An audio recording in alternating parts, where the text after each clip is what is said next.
क्या आप जानते हैं नवरात्रि क्यों मनाई जाती है?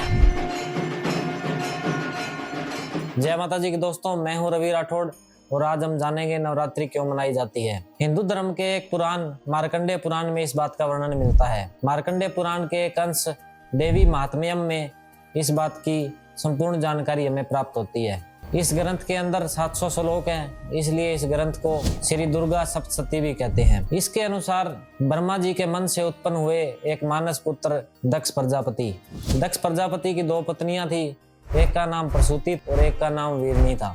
दक्ष प्रजापति के कोई पुत्र नहीं था। दक्ष प्रजापति की पहली पत्नी प्रसूति से उन्हें 24 पुत्रियां प्राप्त हुई और वीरनी से 60 पुत्रियां।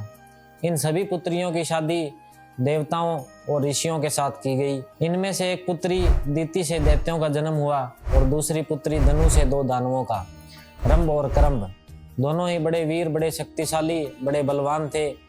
दोनों भाइयों में बहुत प्रेम था। इन दोनों ने तीनों लोकों का स्वामी बनने के लिए तपस्या करने का निर्णय लिया। इन दोनों ने ब्रह्मांड के मूल तत्वों अग्निदेव और जल देवता का अनुष्ठान किया। रंभ ने अग्नि के बीच खड़े होकर तपस्या प्रारंभ की, वहीं करंभ ने जल के नीचे बैठकर तपस्या प्रारंभ की। इन दोनों की तपस्याओं से पूरा ब्रह्मांड गूंज उठा और इंद्रदेव घबरा गए। देवराज इंद्र ने सोचा, अगर ये दोनों तपस्या में कामयाब हुए तो ये तीनों लोकों का नाश कर देंगे। इसलिए देवराज इंद्र ने इन दोनों को मारने का निश्चय कर लिया। करंभ जो जल के नीचे बैठा था, इंद्र भगवान वहां पहुंचे और उन्होंने मगरमच्छ का रूप बनाकर करंभ को मारने के लिए पानी के अंदर घुस गए। करंभ तपस्या कर लीन था और तपस्या करते हुए के ऊपर इंद्र भगवान ने हमला किया और उसकी हत्या कर दी। उसके बाद में वो रंभ के पास पहुंचे जहां वो अग्नि के बीच तपस्या कर रहा था। अग्नि भगवान रंभ की तपस्या से बहुत प्रसन्न थे और इंद्र भगवान के इरादों से उन्हें बहुत आघात पहुंचा।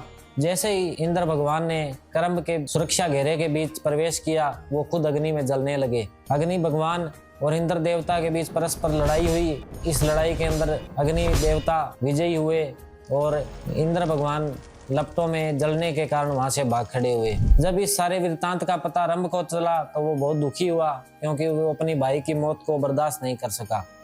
इसलिए उसने खुद को आत्मदाह करने का विचार किया। कुल्हाड़ी उठाई और अपने ऊपर जैसे ही वार करने लगा, वैसे ही अग्निदेव ने उसका हाथ पकड़ लिया और बोले कि तुम्हें क्या वरदान चाहिए वो मुझे बताओ। रंभ ने कहा कि मुझे मेरे भाई की मौत का बदला लेना है, इसलिए मुझे इस बात का वरदान दीजिए और एक ऐसा पुत्र प्रदान कीजिए जो संपूर्ण ब्रह्मांड का स्वामी हो। यह बात सुनकर अग्निदेव ने कहा कि जैसे ही तुम ये वरदान पाकर यहाँ से निकलोगे, उसके बाद में जिस मादा पर तुम मोहित हो जाओ, वहीं से तुम पुत्र पैदा कर सकते हो। फिर चाहे वो मादा नर हो, देव हो, दानव हो, पशु हो या पक्षी हो। इस वरदान को पाकर रंभ बहुत खुश हुआ और वहां से चल पड़ा। दूसरी तरफ एक यक्षिणी जो यक्ष से छुपने के लिए धरती पर आई हुई थी, उसने एक भैंस का रूप बनाया। उस यक्षिणी का नाम था महिषी। जब रंभ अपने घर की ओर जा रहा था तो उस महिषी भैंस को देखकर वो उस पर मोहित हो गया और उसके मोह को भी महिषी भैंस ने स्वीकृति दे दी। दोनों के बीच परस्पर संबंध बने और दोनों साथ रहने लगे। जब इस बात का पता यक्ष को चला तो वो रंभ के साथ युद्ध करने आया। भयंकर युद्ध के बाद उसने रंभ को हरा दिया। रंभ की मौत हुई और रंभ की मौत से महिषी भैंस दुखी हुई और वो उसके साथ चिता पर बैठकर सती होने लगी। तभी अग्निदेव वहां पर प्रकट हुए और उन्होंने अपने वरदान को बचाने के लिए महिषी भैंस के गर्भ में पल रहे रंभ के अंश को बचाया। तभी उसी चिता से एक भयंकर दानव का जन्म हुआ, जिसका नाम रखा गया महिषासुर। महिषासुर बहुत बलवान और बहुत शक्तिशाली था और उस पर अग्निदेव की भी कृपा थी। कुछ समय बाद महिषासुर ने सोचा कि अकेले अजय के वरदान से वो क्या करेगा, उसे अमरता का वरदान भी चाहिए। इसलिए उसने भगवान ब्रह्मा की तपस्या करनी शुरू की। भगवान ब्रह्मा उसकी तपस्या से प्रसन्न हुए और प्रकट हुए। बोले, हे महिषासुर, तुम्हें अग्निदेव का वरदान तो पहले ही प्राप्त है और तुम मेरे परपौत्र रंभ के पुत्र हो। अब तुम्हें और क्या चाहिए? महिषासुर ने कहा कि हे परमपिता परमात्मा, अगर मैं तीनों लोकों का विजेता बन भी गया और जीवित नहीं रहा तो मुझे उसका क्या लाभ? इसलिए मुझे अमरता का वरदान प्रदान कीजिए। यह बात सुनकर ब्रह्मदेव ने कहा कि हे महिषासुर, मैं ये वरदान तो तुम्हें नहीं दे सकता, इसके अलावा कुछ और चाहते हो तो वो मांगो। महिषासुर ने विचार किया। उसे लगा कि संपूर्ण ब्रह्मांड में कोई ऐसी स्त्री शक्ति नहीं जो उसका मुकाबला कर सके। इसलिए उसने ब्रह्मदेव से कहा कि हे ब्रह्मदेव, मुझे वरदान दीजिए कि रण में स्त्री के अलावा मुझे कोई ना मार सके। ब्रह्मदेव मुस्कुराए और तथास्तु कह के अंतर्ध्यान हो गए।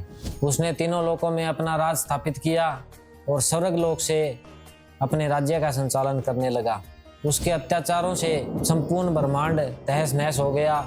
जिस बात की चिंता सभी देवी देवताओं को हुई और वो ब्रह्म देवता के सामने जाकर बोले कि हे परमपिता, इस महिषासुर को खत्म करने का कोई उपाय बताइए। जगत पिता ब्रह्मा के आदेश पर सभी देवताओं ने एक घेरा बनाया और अपनी अपनी शक्तियों को उस घेरे की तरफ केंद्र किया। उन शक्तियों से एक देवी रूप में अलग अलग अंगों का निर्माण होने लगा और आदि शक्ति माँ दुर्गा का जन्म हुआ। उस आदि शक्ति माँ दुर्गा को सभी देवी देवताओं ने अपने अपने अस्त्र शस्त्र प्रदान किए। महादेव ने त्रिशूल, विष्णु ने चक्र, ब्रह्मदेव ने कमल, इंद्र ने वज्र, वायु ने धनुष, वरुण ने शंख और यम ने दंड आदि। इन सभी अस्त्र शस्त्रों को लेकर देवी माँ एक दहाड़ते हुए सिंह पर सवार हुई और महिषासुर से युद्ध करने के लिए निकल पड़ी। महिषासुर और देवी दुर्गा का युद्ध 9 रात और 10 दिन तक चला। 10वें दिन माँ दुर्गा ने महिषासुर के शरीर को बालों से छलनी करके नीचे गिराया और तलवार से उसकी गर्दन काट दी। इस तरह अंत हुआ महिषासुर का। देवी के इस रूप को ही माँ दुर्गा कहा गया। अब हम जानते हैं देवी को 9 रूपों में क्यों पूजा जाता है।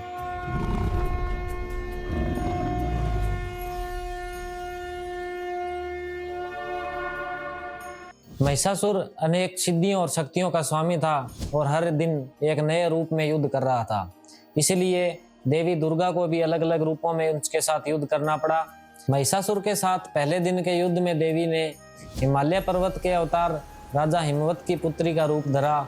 इस रूप में देवी चट्टान के समान मजबूत और अडिग दिखाई दी। देवी के इस रूप में एक हाथ में त्रिशूल, एक हाथ में कमल, माथे पर आधा चंद्र और बैल की सवारी के साथ इस रूप को शैलपुत्री कहा गया। शैलपुत्री का अर्थ है शिला या चट्टान की पुत्री। महिषासुर के साथ दूसरे दिन युद्ध में देवी ने एक ब्रह्मचारिणी और तपस्वी का रूप लिया। ब्रह्मा के आचरण वाले इस रूप को ब्रह्मचारिणी नाम दिया गया। इस रूप में देवी ने सफेद वस्त्र धारण किए, एक हाथ में रुद्राक्ष की माला और दूसरे हाथ में कमंडल। तीसरे दिन के युद्ध में देवी ने अपना तीसरा नेत्र खोला और 10 हाथों वाले इस रूप में हर एक हाथ में एक अलग अस्त्र शस्त्र दिखाई दिया। त्रिशूल, गदा, तलवार, शंख, कमल, धनुष, बाण, घंटा और कमंडल। एक हाथ में अभय मुद्रा के साथ देवी के इस रूप को चंद्र घंटा कहा गया। चंद्र घंटा नाम इसलिए पड़ा क्योंकि देवी के इस रूप में माथे पर घंटे के समान चंद्र दिखाई देता है। देवी के इस विकराल रूप को रणचंडी भी कहा जाता है। चौथे दिन के युद्ध में देवी ने कुष्मांडा रूप धारण किया। कुष्मांडा शब्द का अर्थ है कु का मतलब थोड़ा, उष्मा का मतलब गर्मी और अंडा का मतलब ब्रह्मांड, यानी हल्की उष्मा के साथ ब्रह्मांड की रचना करने वाला रूप। इस रूप में देवी 8 भुजाओं में अनेक अस्त्र शस्त्रों समेत सिंह की सवारी के रूप में दिखाई दी। 5वें दिन के युद्ध में देवी ने एक स्त्री और देव का सम्मिलित रूप धारण किया। इस रूप में देवी भगवान शिव के पुत्र कार्तिकेय को गोद में लेकर प्रकट हुई। 4 भुजा और 3 नेत्रों के साथ देवी ने इस रूप में सिंह की सवारी की। 2 भुजाओं में कमल, एक हाथ में कार्तिकेय और एक हाथ अभय मुद्रा में दिखाई दिया। भगवान कार्तिकेय का एक नाम स्कंद भी है, इसीलिए इस रूप को स्कंद माता कहा गया। देवी के छठे दिन के रूप को भद्रकाली और चंडिका कहा जाता है। इस दिन योद्धा के समान सिंह पर सवारी करती हुई देवी अवतरित हुई। एक बार ऋषि कात्यायन ने देवी को अपनी पुत्री के रूप में वरदान मांगा और इसी वरदान के फलस्वरूप देवी का नाम कात्यायनी पड़ा। देवी के इस रूप को स्वास्थ्य की देवी भी कहा जाता है। 7वें दिन देवी ने एक बहुत ही विकराल रूप धारण किया। देवी के इस उग्र रूप को माँ काली कहा जाता है। इस रूप में देवी 4 भुजाओं में से एक हाथ आशीर्वाद, एक हाथ रक्षा, एक हाथ वज्र और एक हाथ तलवार के साथ गधे की सवारी करती हुई दिखाई देती है। देवी इस रूप में समस्त तंत्रों और सिद्धियों का दान देने वाली है और काल के समान दिखाई देती है, इसीलिए देवी के इस रूप को कालरात्रि कहा जाता है। 8वें दिन देवी ने मां पार्वती का रूप धारण किया। 4 भुजाओं के इस सुंदर रूप में देवी ने सफेद बैल की सवारी की। एक भुजा में त्रिशूल, एक भुजा में आशीर्वाद, एक भुजा में डमरू और एक भुजा अभय मुद्रा के साथ देवी के सुंदर रूप को महागौरी कहा गया। युद्ध के 9वें दिन देवी कमल परासीन हुई, 4 भुजाधारी इस रूप में, एक हाथ में शंख, एक हाथ में कमल, एक हाथ में चक्र और एक हाथ में गदा धारण किए हुए ब्रह्मांड की सर्वोच्च शक्ति के दर्शन हुए। समस्त सिद्धियों का दान देने वाले इस रूप को सिद्धिदात्री कहा जाता है। 10वें दिन देवी दुर्गा के रूप में आदिशक्ति भवानी ने महिषासुर का वध किया और इस 10वें दिन को विजयदशमी के रूप में मनाया गया। 9 दिनों के इस युद्ध को नवरात्रि के रूप में और 10वें दिन महिषासुर वध को विजयदशमी के रूप में संपूर्ण भारतवर्ष में बहुत ही धूमधाम से मनाया जाता है। गुजरात का गरबा, बंगाल की दुर्गा पूजा और उत्तर भारत की रामलीलाएं